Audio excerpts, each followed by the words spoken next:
Welcome back, everybody. My name is Tucker, and in today's video, I wanted to talk about some bold predictions for the upcoming 2020-21 NBA season. I will make plenty of prediction videos. I've already talked about the MVP. I'll do, entire conference previews in terms of where I think the standings are going to fall.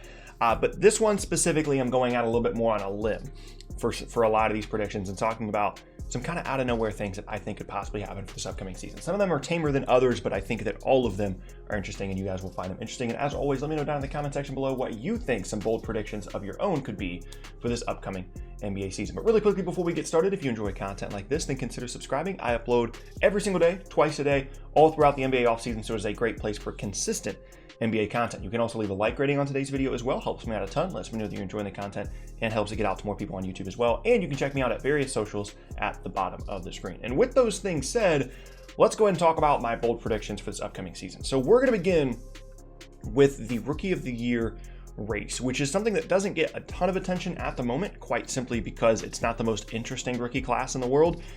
But here's my bold prediction.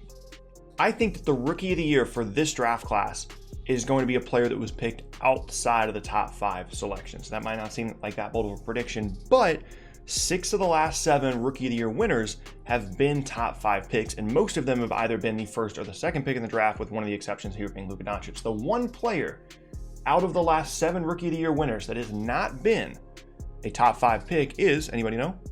It was Malcolm Brogdon. Everybody else has been a top 5 pick 6 out of the last 7 years. And for me, when you look at the situations of the various top 5 picks, it's either someone like Okoro in Cleveland, where it's like, okay, this guy's, he's not going to be a Rookie of the Year. He's not going to have the statistics to back it up. Or you're looking at situational stuff, where Anthony Edwards, the first overall pick, there's going to be opportunity there for him to put up stats, but it's not going to be anything crazy. It's not going to be a runaway race. It's not like everything is opened up for him. Cat's going to score the ball. D'Angelo Russell's going to score the ball. Malik Beasley's going to want shots.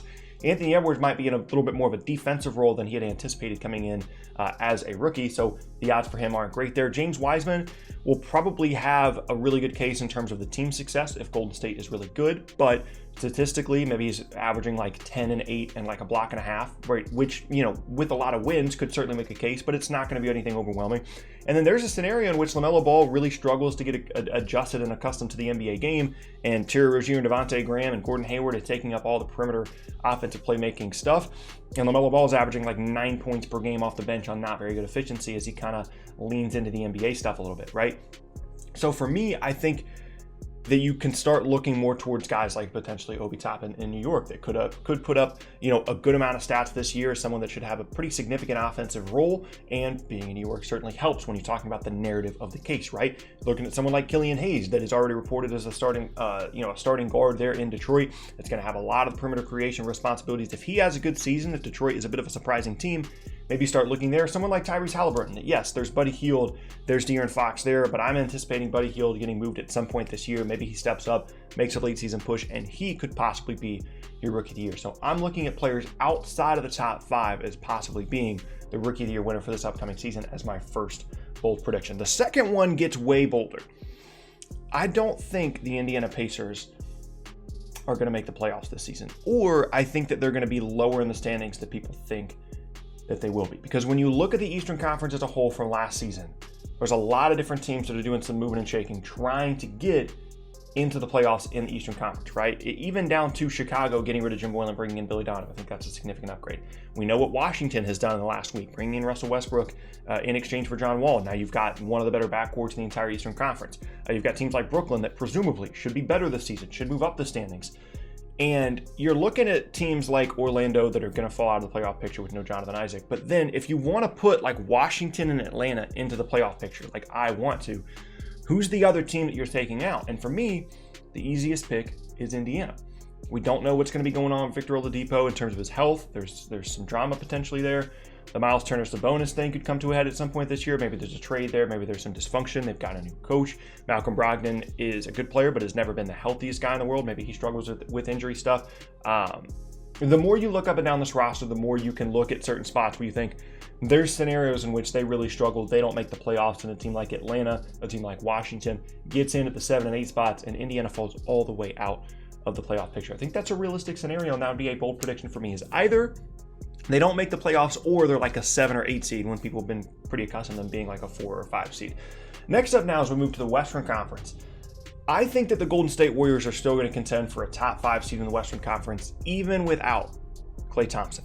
As long as these guys are healthy, I believe in the championship core and in what they've developed over the years. Guys like Steph, guys like Draymond, the new blood of Andrew Wiggins and James Wiseman and Kelly Oubre.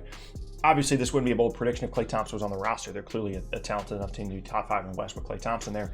But even with some of the depth issues that they would potentially have, I still think that as long as everybody's healthy, Steph's going to be really good. Draymond should be able to be better than he was last year without as much responsibility. Wiggins and Oubre can certainly be good wings, especially in a system that's not going to ask them to do too much. And then Wiseman is kind of the wild card here. If he really steps it up as a rookie, he could be a huge difference maker for that roster as well. So for me, I still believe in this Warriors team. I don't think that they're going to be sliding towards like the 8th seed or anything. I still think that they're going to be a top 5 seed in the Western Conference this upcoming season, even without Klay Thompson due to injury. Next up, this is a big one. I don't think the Miami Heat are making the conference finals this year. And I know that they went on this crazy run last year in the bubble, and they showed themselves to be a really good playoff team. Duncan Robinson, Tyler Hero, Jimmy Butler, Bam Adebayo, Goran Dragic, all those guys are back. But they did lose some players from last year's group just due to free agency concerns. They want to make sure they have their cap space available in 2021. And those kinds of things are going to loom over this team during the season. What are they going to be doing with their cap space? Who are they going to be adding? Is someone like Duncan Robinson going to be sacrificed as a result of wanting to bring someone in 2021? You can't have his cap hold on. You're looking at all these different things. There's just a lot up in the air right now for Miami as you look towards 2021. And remember, in the regular season, it's not like this was a dominant team, and you could make the argument that the bubble and that scenario was really conducive to what Miami does well. They're a mentally tough team. They came together. They were playing great. They were hitting a ton of shots.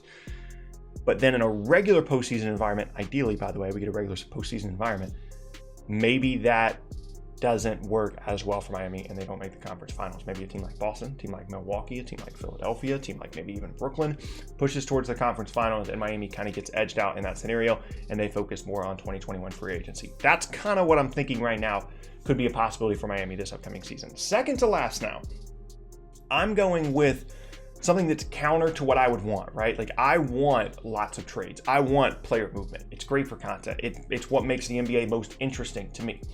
But Giannis, Bradley Beal, Ben Simmons, and Joel Embiid are all staying put and staying on their rosters throughout the entire season. And that includes the possibility of the 76ers trading Ben Simmons in exchange for someone like James Harden.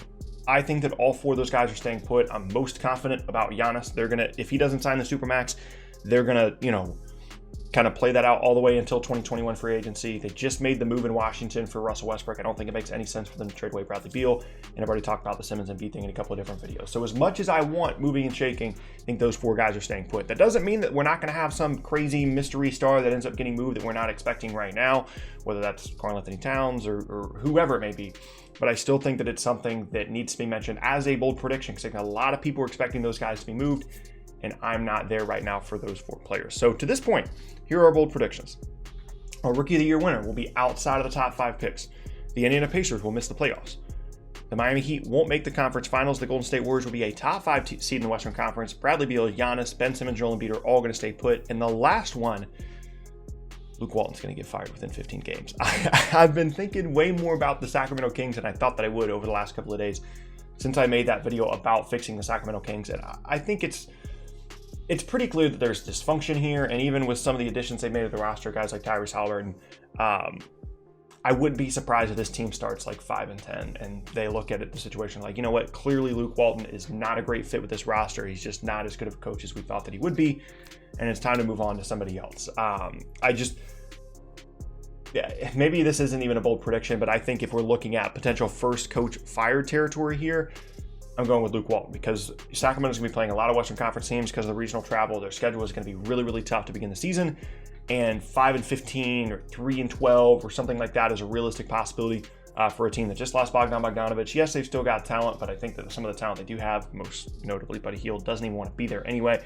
And you could definitely be looking at a situation where there's just a lot of upheaval, a lot of unhappiness, and as a result, Luke Walton gets canned within the first 15 games. So those are my bold predictions going into the season. We're still 2 weeks away from the start of the season, so if there are more things that come about, maybe I'll talk more about them on Twitter or other social medias, or maybe I'll make another video. Who knows if I come up with some more bold predictions. And as always, let me know down in the comment section below what you guys think your bold predictions will be for this upcoming season. But with all those things said, that is going to be the end of today's video, and I thank you all very much for watching. Once again, my name is Tucker. If you missed any of my previous videos, then be sure to check out the boxes on screen. Thanks again, and I'll see you all next time.